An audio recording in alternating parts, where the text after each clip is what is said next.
Hi, this is Frankly speaking with Frank Ally, your ally in California family law.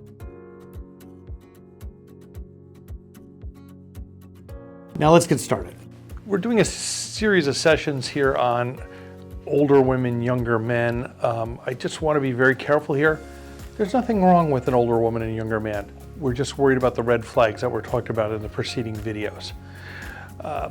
Women, especially older women, like the vitality a younger man can bring into their lives, and men like the maturity and confidence in the women. So there are very good reasons for people to hook up when there's an age difference there. But let's talk about some specific examples of women who can get themselves in trouble with the younger man. For example, let's say you're a nurse or a state worker with a high income salary. Remember, when you get married and you go to work every day, the money you earn is not yours.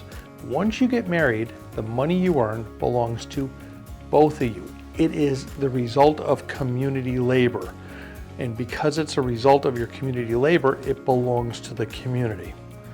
So if you're making six figures and your new husband is not working or making significantly less, and you feel like you're supporting him with the income, that's not technically right, because effectively what's happened is the community labor is supporting him.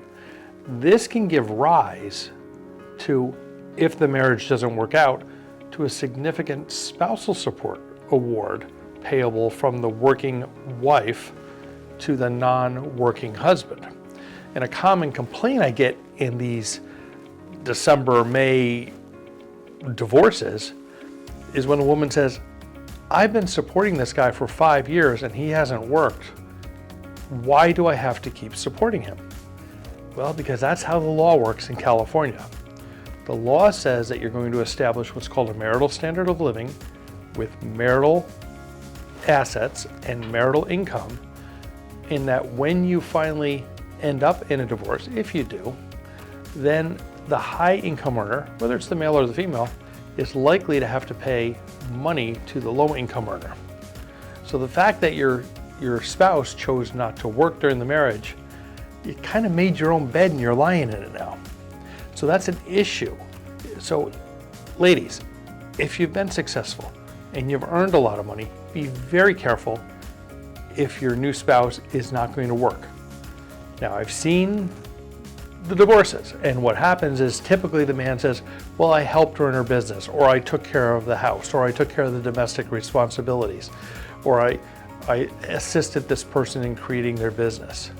And all that may be true, but it's not going to feel that way when the divorce comes down and your lawyer sits down and says, guess what? You're going to have to pay this guy $8,000 a month because you're making $3,000, he's making nothing.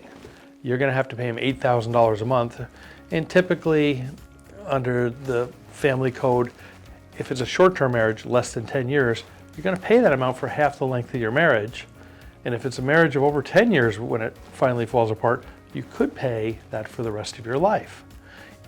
Even if you're 75 years old and your spouse is 55, even if you walked into that marriage with $1 million of assets and they had nothing, even if you continued to work full-time past your normal retirement age and your husband chose not to work, you're going to continue to pay him support for as long as you work.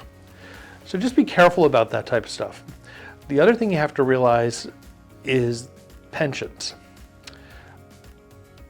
If you're earning a pension while you're married, your spouse, whether they're working or not, is earning half your pension.